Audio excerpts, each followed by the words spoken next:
Assalamualaikum warahmatullahi wabarakatuh. Innal hamdalillah nahmaduhu wa nasta'inuhu wa nastaghfiruh wa na'udzu billahi min shururi anfusina wa min sayyiati a'malina. May yahdihillahu fala mudhillalah wa may yudlil fala hadiyalah. Wa asyhadu an la ilaha illallah wahdahu la syarikalah wa asyhadu anna Muhammadan abduhu wa rasuluh. Allahumma shalli wa sallim ala nabiyyina Muhammad wa ala alihi wa ashabihi wa man tabi'ahum bi ihsanin ila yaumiddin, amma ba'd. Kaum muslimin dan muslimat, ikhwani fiddin wa akhwati fillah, azzakumullah. Jamaah salat subuh Masjid Al-Muttaqin yang dimuliakan oleh Allah Subhanahu wa taala. Alhamdulillah, di pagi hari yang cerah ini, hari Jumat tanggal 16 Jumadil Akhir atau Jumadil Tsani 1445 Hijriah, kita dipertemukan kembali dalam pengajian rutin setiap hari Jumat ba'dal fajr atau setelah salat subuh, di mana kita membahas kitab-kitab dari para ulama jamaah sekalian.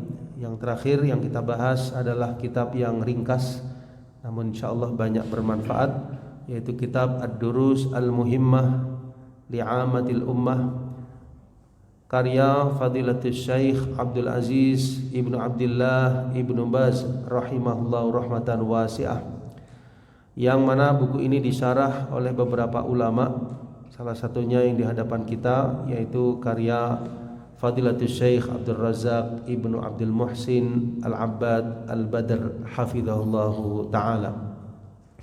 Pembahasan kita yang terakhir sama sekalian adalah pembahasan surah-surah pilihan dari Juz Amma, ya 16 surat pilihan, dimulai dari surah Al-Fatihah, kemudian surah Az-Zalzalah sampai An-Nas.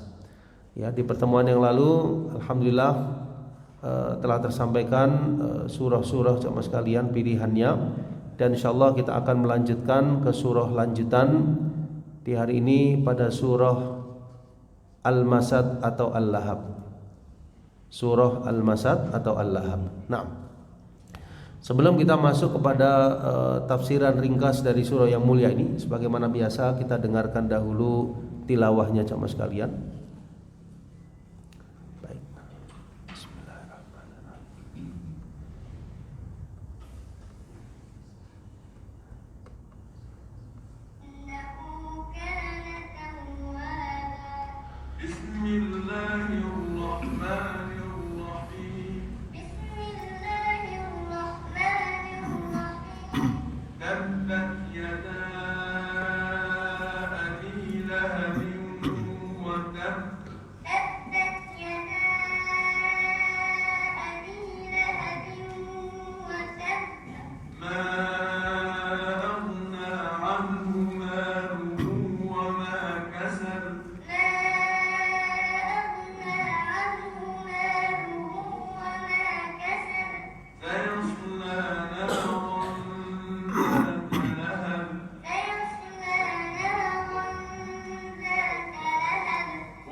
Baik.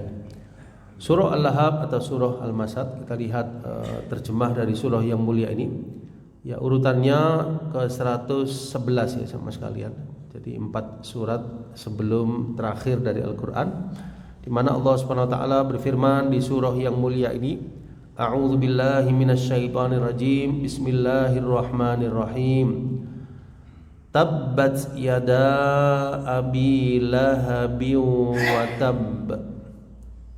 Ya, tabbat artinya adalah binasalah. Ya, dijelaskan oleh Syekh Abdul Razak hafizahullah taala, ya, tentang makna ayat yang mulia ini. Ai khasirat, ya, rugilah Ya. Yadahu wa khabat. Ya. Al-awwal du'aun alaih wa tsani khabarun anhu. Ya, rugilah atau celakalah jemaah sekalian. Kedua tangan Abu Lahab wa tabba, dan dia memang celaka atau binasa. Binasalah kedua tangan Abu Lahab dan sesungguhnya dia akan binasa. Nah, lafaz yang pertama tabbat, ya, itu kata beliau yang pertama itu merupakan doa atas Abu Lahab. Ya, doa keburukan untuk Abu Lahab. Nah, kemudian tabba yang kedua jemaah sekalian, ini merupakan khobar. Khobar maksudnya pemberitahuan bahwasanya Abu Lahab itu akan celaka atau akan binasa. Ya, perhatikan ya, di sini maknanya sama ya. Tabbat yang pertama dengan tab yang terakhir. Ya, dibaca tab karena di akhir ayat ya, sehingga disukun. Ya, tasdid ya, tapi berakhir ya, tidak disebutkan harokat setelahnya. Tapi asalnya tabba. Nah, di sini muannas ya, yang pertama tabbat ya, karena setelahnya itu adalah yada. Ya, sesuatu yang berpasangan dari anggota tubuh kita, maka fiilnya menggunakan muannas. Ya, asalnya tabba. Muannas jadi apa? Tabbat ya. Tabba. Jadi yang pertama itu doa atas Abu Lahab, yang kedua adalah khobar tentangnya, bahwasanya Abu Lahab akan celaka atau akan binasa. Lanjutannya, wa Abu Lahab huwa ammun Nabi sallallahu alaihi wasallam wa kana min asyaddi a'daihi katsiral adhiyati lahu wa tanaqqusi lahu walidini. Ya, jadi Abu Lahab itu jamaah sekalian adalah salah satu paman Nabi sallallahu alaihi wasallam. Ya, paman Nabi sallallahu alaihi wasallam di antara paman-pamannya, yang mana kita tahu Abu Lahab ya, ayahnya itu adalah kakek Nabi sallallahu alaihi wasallam. Ya, jadi kakek Nabi sallallahu alaihi wasallam Abdul Muttalib ya, punya kurang lebih 10 ya atau 12 anak jemaah sekalian. Salah satunya ayahanda Nabi sallallahu alaihi wasallam, Abdullah. Ya, kemudian juga Abbas bin Abdul Muttalib. Termasuk juga Abu Thalib. Ya, Abu Thalib bin Abdul Muttalib. Termasuk juga Abu Lahab. Ya, Abu Lahab salah satu putra Abdul Muttalib ya, berarti paman Nabi sallallahu alaihi wasallam. Ya, dari paman-paman Nabi sallallahu alaihi wasallam itu ada yang beriman ya kepada dakwah beliau. Di antaranya adalah Abbas bin Abdul Muttalib, kemudian Hamzah bin Abdul Muttalib. Abbas dan Hamzah beriman. Ada yang tidak beriman tapi membela dakwah beliau, yaitu Abu Thalib. Ada yang tidak beriman tapi memusuhi. Ini Abu Lahab. Abu Lahab. Ya, disebutkan kana min asyaddi a'da'i. Abu Lahab itu termasuk orang yang sangat memusuhi dakwah Nabi sallallahu alaihi wasallam, sering mengganggu beliau dan dakwah beliau. Wa tanaqqusi lahu walidini, ya, suka merendahkan Nabi sallallahu alaihi wasallam dan agama Islam. Ya, disebutkan satu saat Nabi sallallahu alaihi wasallam ketika di Mekah jamaah sekalian, di awal-awal dakwah beliau, di awal fase dakwah jahriyah secara terang-terangan, itu Nabi sallallahu alaihi wasallam sa'ida as-Safa, ya, beliau berdakwah di atas bukit Safa. Ya, berarti di sekitaran Masjidil Haram, ya, di atas bukit Safa. Lalu beliau pun berseru, "Ya Sabahah, ya Sabahah." Ya, ini sebuah ungkapan sama sekalian yang mana kalau orang mendengar itu mereka akan tahu bahwasanya ini adalah satu hal yang penting, satu hal yang sangat genting sekali. Fajtama'at ilaihi Quraisy, maka orang-orang Quraisy pun berdatangan. Loh, ada apa ini? Kok ada suara ya Sabahah dari Nabi sallallahu alaihi wasallam. Maka berkumpullah orang-orang Quraisy. Lalu mereka bertanya, "Malaka, ada apa denganmu?" dengan Anda wahai Nabi sallallahu alaihi wasallam? Ya, mereka ketika bertanya seperti itu beliau pun menjawab, ya. Ara'aitum law akhbartukum annal aduwwa yusabbihukum aw yumasikum ama kuntum tusaddiquni? Ya. Ara'aitum law akhbartukum annal aduwwa yusabbihukum aw yumasikum ama kuntum tusaddiquni? Ya, maksud sederhananya itu, kalau seandainya aku kabarkan kepada kalian bahwasanya ada musuh yang akan menyerang kalian di pagi hari atau di sore hari, apakah kalian akan membenarkanku? Kalau saya katakan ada musuh yang datang akan menyerang kalian, kalian membenarkan atau tidak? Baik musuh itu datang di waktu pagi atau sore. Ya, kira-kira demikian maksudnya itu. Qalu, maka para orang-orang Quraisy tadi mengatakan bala, benar, kami membenarkanmu. Qala, maka beliau pun masuk kepada intisari dakwah beliau. Fa inni nadhirul lakum baina yaday adzabin syadid.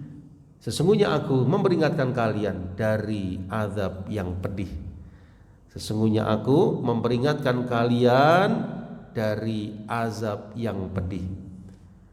Nah, di antara orang-orang yang hadir tadi ada Abu Lahab. Ya, Abu Lahab faham, wah ini tujuannya dakwah ini.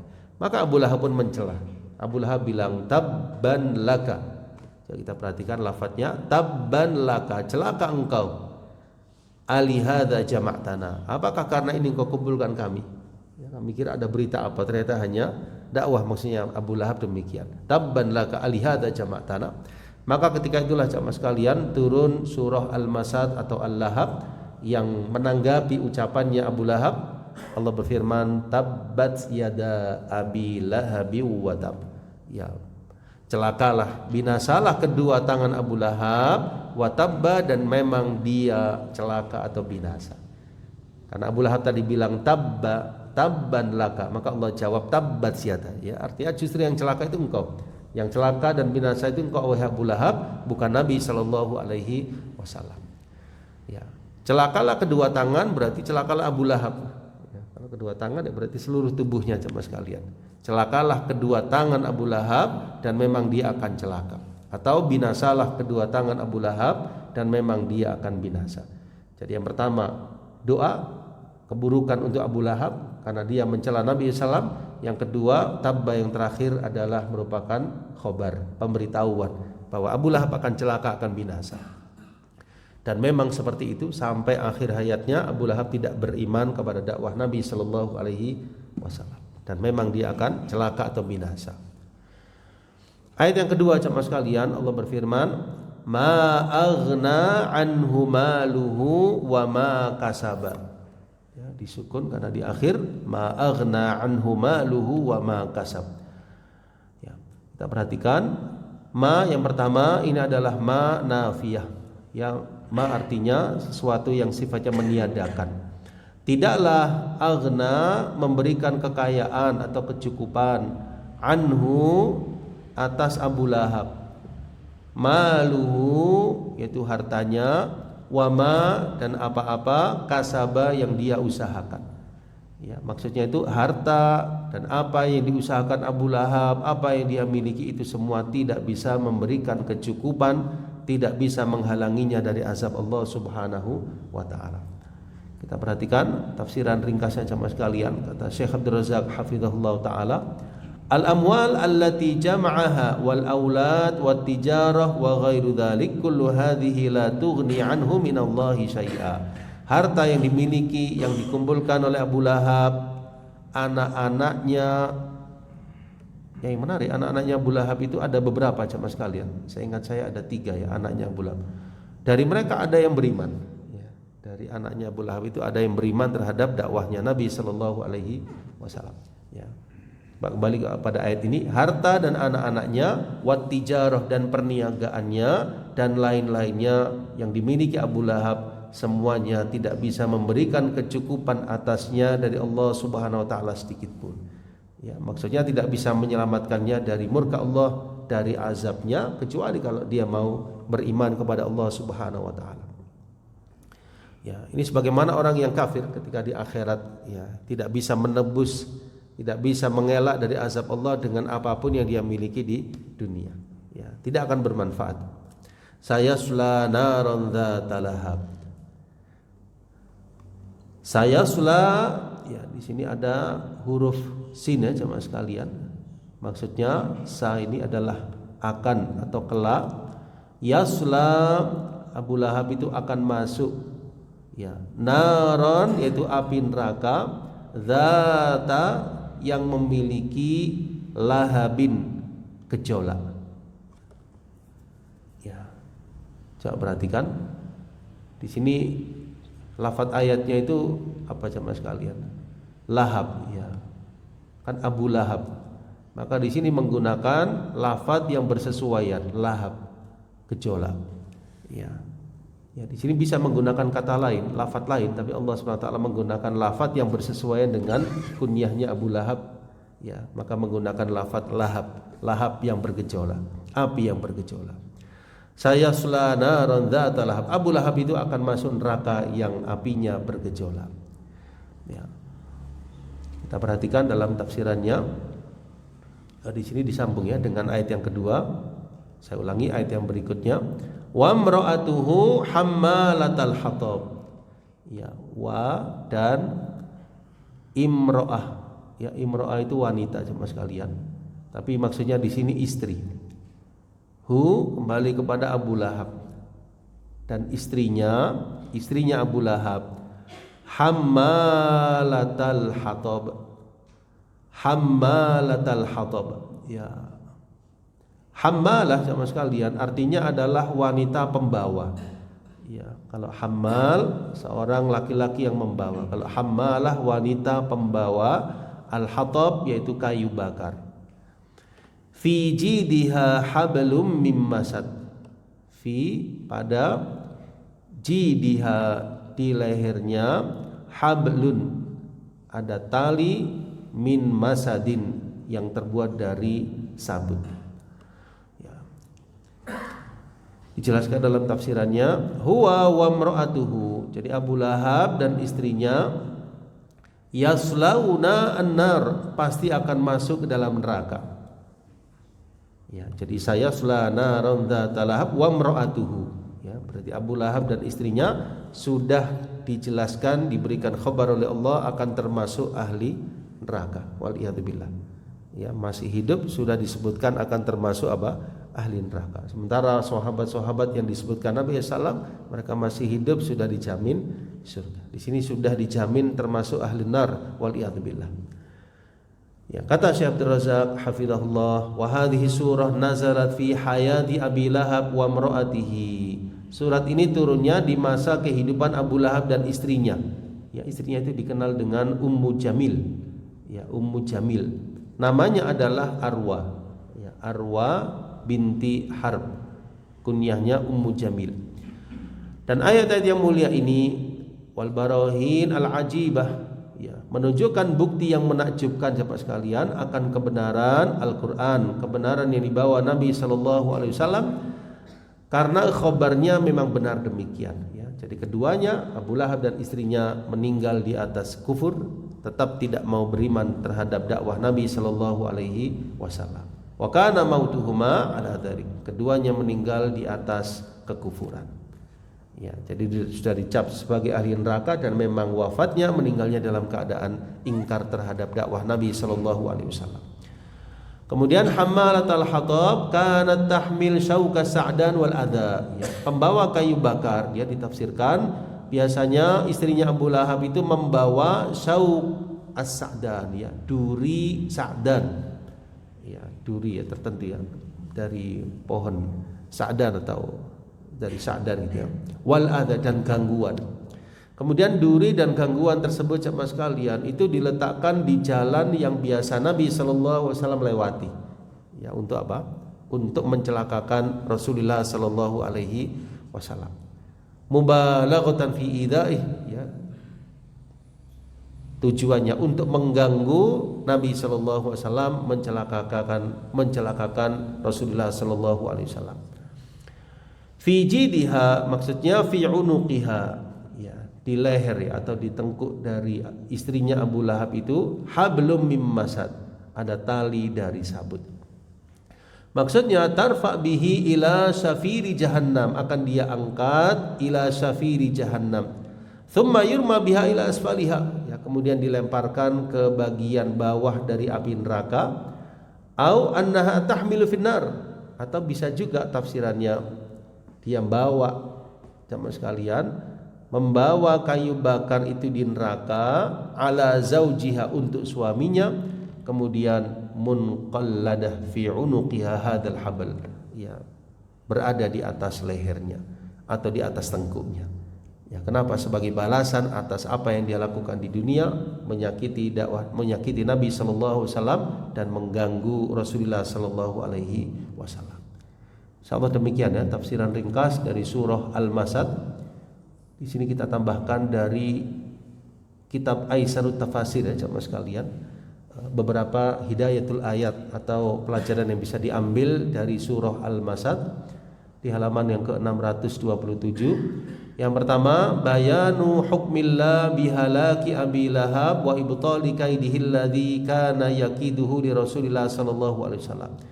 Jadi pelajaran yang pertama, penjelasan ketetapan Allah Subhanahu wa taala akan celakanya, binasanya Abu Lahab dan membatalkan seluruh makarnya yang dia rencanakan untuk mengganggu Rasulullah sallallahu alaihi wasallam. Ini yang pertama. Tsaniyan, la yughnil mal walal walad 'anil 'abdi syai'an min 'adzabillah. Harta dan anak tidak bisa menyelamatkan seorang hamba sedikit pun ya dari azab Allah Subhanahu wa taala. Kalau dia tidak beriman, tidak beramal soleh, apa yang dia miliki enggak bermanfaat.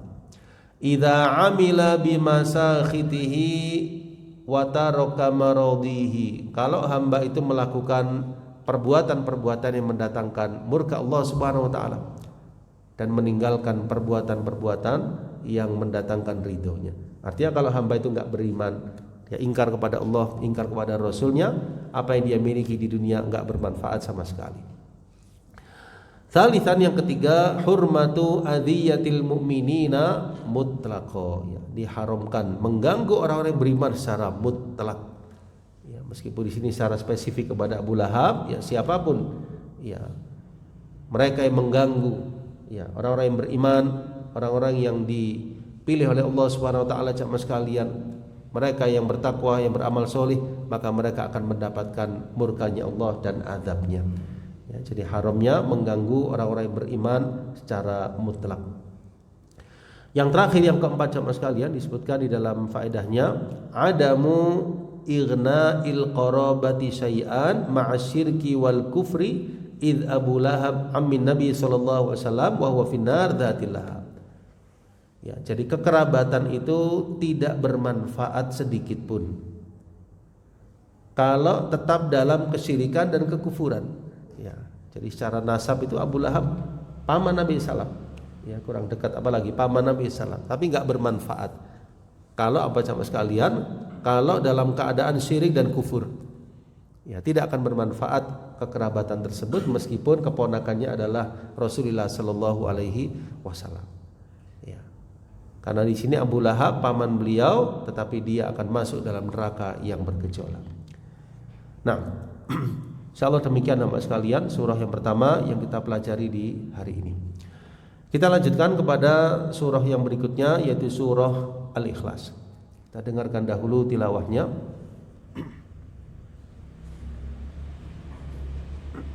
Bismillahirrahmanirrahim. Bismillahirrahmanirrahim. Qul huwallahu ahad. Qul huwallahu ahad. Allahus samad. Allahus samad. Lam yalid wa lam yulad. Lam yalid wa lam yulad. Wa lam yakul lahu kufuwan ahad. Ya, surah Al-Ikhlas Bapak sekalian, sebutkan suratul Ikhlas. Ya, Allah Subhanahu wa taala berfirman di surah yang mulia ini, a'udzubillahi minasyaitonir rajim. Bismillahirrahmanirrahim. Qul huwallahu ahad. Ya. Qul, katakanlah, huwallah, dialah Allah, ahadun yang maha esa. Qul huwallahu ahad. Allahus Samad. Ya, Allah Tuhan tempat bergantung segala sesuatu. Allah dialah As-Samad, yang bergantung kepadanya segala sesuatu. Ya, dijelaskan dalam tafsirannya, hadhihi suratul Ikhlas. Ya, surat Al-Ikhlas itu Bapak sekalian, ta'dilu thulutsal Quran, mengimbangi atau sama dengan sepertiga Al-Quran. Ya. Jadi ada sebuah riwayat yang menjelaskan Nabi SAW bersabda dan bertanya kepada sahabat, ayajizu ahadukum, apakah kalian merasa lemah, merasa berat untuk bisa membaca sepertiga Al-Quran dalam satu malam? Ya, sepertiga Al-Quran itu berarti 10 juz ya, dalam satu malam. Fasyaqqa dzalika alaihi, maka hal itu membuat para sahabat merasa berat. Ya, mereka pun berkata, ayyuna yutiqu dzalika ya Rasulullah, siapa di antara kami yang mampu ya Rasul, setiap malam 10 juz, besoknya 10 juz, besoknya 10 juz. Ya, berarti dalam 3 hari khatam. Ya, dalam 1 bulan 10 kali khatam, berarti setiap hari sepertiga Al-Quran. Maka beliau pun memberikan jawaban jemaah sekalian, Allahul Wahidus Samad thuluthul Quran. Maksudnya surat Al-Ikhlas itu thuluthul Quran, sebanding dengan sepertiga Al-Quran. Subhanallah, suratul Ikhlas sebanding dengan sepertiga Al-Quran. Hadis ini riwayat Imam Bukhari dari Abu Sa'id Al-Khudri dan juga Imam Muslim. Nah, sebanding dalam hal apa jemaah sekalian? Wallahu a'lam bishawab. Sebanding dari sisi, bisa jadi dari sisi maknanya sebanding dengan sepertiga Al-Quran, pun bisa jadi dari sisi pahalanya sebanding dengan sepertiga Al-Quran. Ya. Ini tidak berarti seseorang hanya membaca surat Al-Ikhlas saja lalu tidak membaca surah-surah yang lain. Ya, tapi secara nilai pahalanya itu sebanding dengan apa? Sepertiga Al-Quran. Coba kita bayangkan ya, satu surah sebanding dengan sepertiga Al-Quran. Ya, jadi Al-Quran itu seluruhnya mulia, seluruhnya kalamullah, namun sebagiannya ada yang memiliki keutamaan lebih dari sebagian yang lain. Ya, seperti para nabi dan rasul semuanya mulia, tapi ada sebagian nabi dan rasul yang disebut ulul azmi. Ada sebagian ayat atau surah yang memiliki kelebihan khusus. Ya, di antara surah Fatihah, termasuk juga surah Al-Ikhlas yang sebanding dengan thuluthul Quran. Ya, ini kan kalau kita perhatikan dialognya jamaah sekalian, Nabi SAW ingin para sahabat itu apa? Mendapatkan fadilah, pahala yang sebanding dengan sepertiga Al-Quran. Karena mungkin tidak semua orang bisa membaca apa? 10 juz dalam setiap hari. Ini ada solusi, yaitu membaca suratul Ikhlas sebanding dengan thuluthul Quran. Ini fadilah Allah yang begitu luas sama sekalian, termasuk di dalamnya dengan membaca surah Al-Ikhlas. Lanjutannya, wa tusamma suratul Ikhlas li'annaha akhlasat li bayani tauhid al-ilmi. Ya, jadi surat ini disebut dengan surat Al-Ikhlas karena di dalamnya terdapat penjelasan tentang tauhid. Ya, penjelasan tentang apa? Tauhid al-ilmi. Sedangkan surah Al-Kafirun itu disebut juga dengan suratul Ikhlas. Suratul Kafirun jemaah sekalian disebut juga dengan suratul Ikhlas karena di dalamnya terdapat penjelasan tauhid secara amali. Kalau di sini ilmi ya, maksudnya khobar ya tentang tauhid. Kalau cerminannya, terapannya jemaah sekalian dalam suratul Kafirun, qul ya ayyuhal kafirun la a'budu ma ta'budun ya. Di sini secara ilmi, kalau di Al-Kafirun secara amali. Ya, meskipun kita lebih mengenal suratul Kafirun ya suratul Kafirun. Ya, tapi disebut juga dengan suratul Ikhlas. Suratul Kafirun disebut juga kata Syekh Abdul Razak dengan suratul Ikhlas. Baik. Karena tauhid itu ada dua, ada ilmi, ada amali. Ya, ada yang sifatnya ilmiah, penjelasan, ada yang sifatnya amaliyah. Ya, sikap dari cerminan tauhid seorang hamba. Qul huwallahu ahad, ya, katakanlah dia Allah adalah ahad, yang maha esa, yang maha tunggal. Ay mutafarridun subhanahu wa ta'ala, la nidda lahu la fi asma'ihi wa sifati wa la fi rububiyatihi wa la fi uluhiyati jalla wa ala. Ya, jadi Allah itu maha tunggal jemaah sekalian, tidak ada sekutu baginya, baik dalam nama-namanya, dalam sifat-sifatnya, dalam rububiyahnya, dalam uluhiyahnya. Allah Maha Esa, Maha Tunggal, tidak ada sekutu baginya. baik dalam Asmaul Husna maupun dalam sifat-sifat Allah maupun dalam rububiyah. Rububiyah itu maksudnya Allah yang menciptakan alam semesta, yang memberikan rezeki, yang mengatur, hanya Dia. Dalam uluhiyah maksudnya Allah lah satu-satu yang berhak disembah, tidak ada lain yang berhak disembah selain Allah. Termasuk dalam asma dan sifat Dia yang maha tunggal. Allahus Samad, ya As-Samad maksudnya Al-Kamil, yang maha sempurna dalam nama-namanya, dalam sifat-sifatnya. Al-Kamil fi su'dadihi wa nu'utihi, yang maha sempurna dalam segala sifat-sifatnya. Ya, kita kenal dalam Asmaul Husna di antaranya Allah yang maha Ar-Rahman, Ar-Rahim, yang maha pengasih, maha penyayang, Al-Aziz, Al-Jabbar, yang maha perkasa, ya, Al-Quddus, As-Salam, dan nama-nama Allah yang lainnya. Allah maha sempurna baik dalam namanya maupun dalam sifatnya. Samad juga bermakna tasmadu ilaihil khalaik, bergantung kepadanya seluruh makhluk. Ini kalau kita hubungkan dengan terjemah, ini yang makna kedua ya. Jadi kalau terjemahnya itu Tuhan yang bergantung kepadanya segala sesuatu. Ini makna yang kedua. Makna yang pertama, yang maha sempurna dalam nama dan sifatnya. As-Samad, yang maha sempurna dalam nama dan sifatnya. Yang kedua, bergantung kepadanya seluruh makhluk. Wa tafza fi hajati, seluruh makhluk memohon, ya, sangat bergantung kepada Allah Subhanahu wa taala. Ini menunjukkan petunjuk jemaah sekalian atau dalil bahwasanya ghinallah an jami'il makhluqat, maha kayanya Allah atas seluruh makhluknya. Sebaliknya kita sangat butuh kepada Allah Subhanahu wa taala. Ya, kita ambil contoh seandainya udara yang ada di sekitar kita jemaah sekalian ini dihilangkan oleh Allah Subhanahu wa taala, kita semua akan mati. Kalau seandainya air tidak ada, kita semua akan mati. Jadi kita nggak bisa lepas daripada Allah Subhanahu wa taala. Dialah yang maha memberikan segala-galanya kepada kita, ya, memberikan segala karunia kepada kita sehingga kita bisa hidup, bisa menghidup udara segar dan bisa menjalani aktivitas. Kepadanya kita bermohon, kepadanya kita bergantung.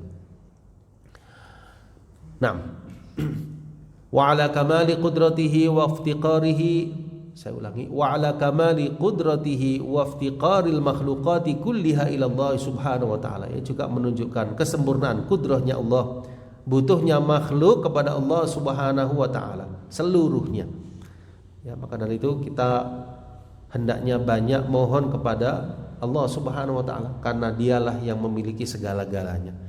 Kepadanya kita bermohon akan segala urusan kita, baik tentang permasalahan, ya, kehidupan kita, tentang masalah, ya, rizki, masalah keberkahan hidup, solusi dan sebagainya. Mohonlah kepada Allah Subhanahu wa taala karena kepadanya kita bergantung. Wa annaha tasmadu ilaihi wa tafza ilaihi fi kulli hajatihi la ghina laha anhu tarfat ain. Sekejap mata kita enggak bisa lepas daripada Allah Subhanahu wa taala. Kepadanya kita bergantung dan seluruh makhluk bergantung kepadanya. Wa min ahadiyatihi wa samadiyatihi wa kamalihi subhanahu. Di antara kesempurnaan Allah Subhanahu wa taala, di antara sifat maha tunggalnya, di mana seluruh makhluk bergantung kepadanya, kesempurnaan Allah Subhanahu wa taala bahwasanya Dia lam yalid wa lam yulad. Allah itu tidak beranak dan tidak diperanakkan. Karena Dia maha tunggal, karena bergantung kepadanya segala sesuatu, karena Dia maha sempurna, enggak butuh sesuatu, maka Allah tidak beranak dan tidak diperanakkan. Nafyun lil asli wal far', ya, jadi lam yalid wa lam yulad menafikan asal dan far'. Asal itu maksudnya asal usul, ya, kemudian far' itu cabang. Jadi menafikan asal dan cabang, artinya Allah tidak beranak dan tidak pula diperanakkan. Ya. Lam yalid, tidak beranak dan tidak pula diperanak. Karena ini sifat makhluk, ya, makhluk itu diperanakkan dan juga beranak. Allah Subhanahu wa taala tidak demikian, karena Dialah al-awwal, Dialah al-akhir, Dialah menciptakan segala sesuatu. Dialah yang maha tunggal. Berarti Allah berbeda dengan makhluknya. Tanazzaha wa taqaddasa dari maha suci Allah dari semuanya. Ya, jadi Allah tidak demikian, tidak sama dengan makhluknya. Walam yakul lahu kufuwan ahad, dan tidak ada sesuatu pun yang sebanding dengannya. Walam, dan tidaklah yakun lahu baginya itu kufuwan. Ya, maksudnya bandingan atau sesuatu yang setara, ahadun dengannya apapun. Walam yakun lahu kufuwan ahad, tidak ada sesuatu pun yang setara dengannya.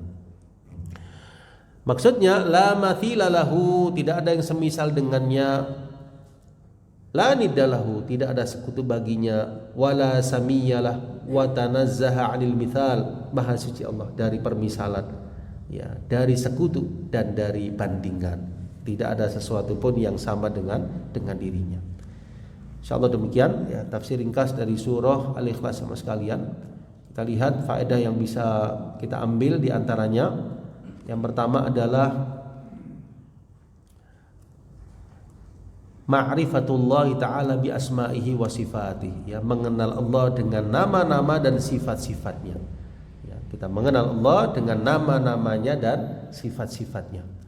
Ya, dalam Al-Quran dijelaskan ya nama-nama Allah. Kemudian dalam hadis Nabi SAW ya kita mengenalnya dengan Asmaul Husna, nama-nama Allah yang maha indah. Dan juga ada sifat-sifat Allah. Ada nama, ada sifat. Itu biasa diistilahkan oleh para ulama al-asma was sifat. Al-asma was sifat, nama-nama dan sifat Allah Subhanahu wa taala. Yang kedua, taqrirut tauhid wan nubuwah, ya penetapan tauhid dan kenabian. Penetapan tauhid dan an-nubuwah atau kenabian. Yang ketiga, butlanu nisbatil walad ila Allah taala, ya batalnya atau batilnya penisbatan walad atau anak kepada Allah Subhanahu wa taala, ya tidak seperti yang diyakini oleh agama lain jemaah sekalian, yaitu agama Nasara atau Yahudi, ya mereka menisbahkan, ya, atau musyrikin, ya, yang mana orang-orang Nasara menisbahkan Isa alaihissalam ya sebagai anak Tuhan, ya, atau Yahudi yang mengatakan Uzair adalah anak Allah, atau orang-orang musyrikin ya sebagian mereka meyakini para malaikat adalah anak-anak perempuan Allah. Ini semua adalah batil. Ini semua adalah ya keyakinan yang keliru, keyakinan yang dibatalkan dalam agama kita, karena kita yakin Tuhan itu satu. Yang berbilang itu makhluk. Alhamdulillahi Rabbil Alamin, segala puji bagi Allah, Rabb sekalian alam. Jadi Rabb itu satu, al-alamin semua yang ada di alam ini, seluruh manusia, malaikat, jin, semua alam ini adalah masuk alamin, dan Allah adalah Rabb yang satu. Yang terakhir, wujubu ibadatihi ta'ala wahdahu la syarika lahu fiha in huwallahu dzul uluhiyati ala khalqi duna siwa. Wajibnya kita beribadah kepada Allah yang Maha Esa, yang Maha Tunggal, la syarika lahu fiha, tidak ada sekutu baginya. Dialah Allah yang memiliki uluhiyah, kepadanya kita menghamba, kepadanya kita beribadah, dan bukan kepada selainnya. Nah, insyaallah demikian ya jemaah sekalian, surah Al-Ikhlas. Masya Allah, ini jamnya sudah 5:30 kurang ya jemaah sekalian. Masih ada 2 surah lagi, sepertinya kita cukupkan dahulu. Barangkali ada yang kurang jelas dari uraian tadi jemaah sekalian, atau ingin ditanyakan, dipersilahkan.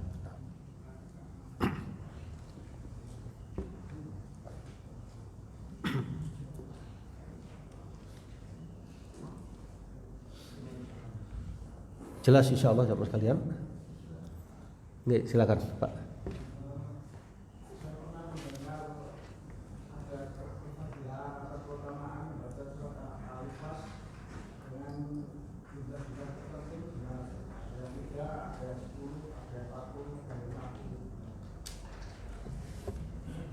Iya, yang ada di dalam hadis Nabi Sallallahu Alaihi Wasallam, di antaranya membaca surah Al-Ikhlas, Al-Falaq, dan An-Nas setiap pagi, kemudian setiap sore, kemudian juga setiap sebelum tidur. Ya, sebelum tidur di malam hari kita membaca 3 surah tersebut, Al-Ikhlas, Al-Falaq, dan An-Nas. Ya, caranya dengan mengumpulkan kedua tangan, telapak tangan, lalu kita tiup, kemudian kita baca 3 surah tersebut, lalu kita usapkan ke seluruh tubuh kita, dimulai dari bagian muka, kepala, bagian depan. Kemudian kita lakukan seperti tadi, kita tiup, lalu kita baca 3 surah tersebut, kita usapkan sampai 3 kali.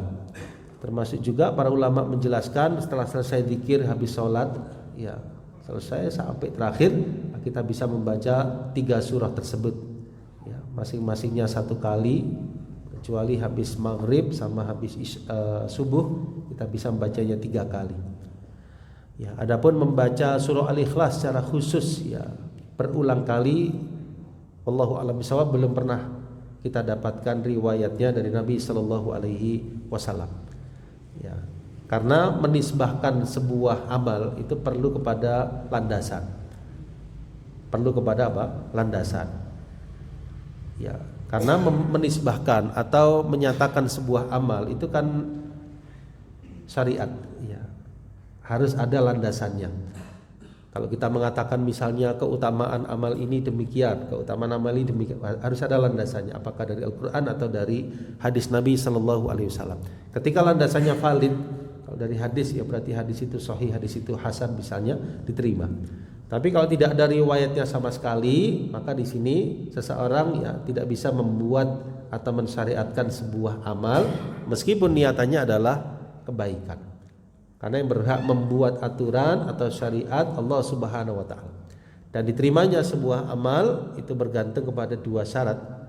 Yang pertama keikhlasan, yang kedua adanya tuntunan. Nah, kalau ada seseorang menyampaikan jamaah sekalian, maka kita lihat dahulu, ya apakah ada dalilnya atau landasannya ataukah tidak. Ya. Kalau misalnya ada orang mengatakan membaca Al-Ikhlas sekian kali pahalanya seperti ini misalnya. Nah, dia mungkin berkata seperti itu, tapi apakah ada landasannya? Kalau disebutkan landasannya, hadisnya kita lihat. Tapi kalau tidak ada landasannya, sekedar menyampaikan, maka di sini tidak bisa kita amalkan serta merta. Apa Mbak ya? Sepanjang yang kami ketahui sama sekalian, belum pernah saya dapatkan ada keutamaan khusus ya membaca Al-Ikhlas. Ya tadi disebutkan ya sampai berpuluh kali dan seterusnya. Nah, demikian insyaallah wa ta'ala.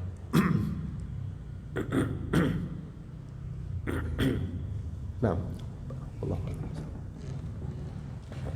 jelas insyaallah ya. Barakallahu fiik.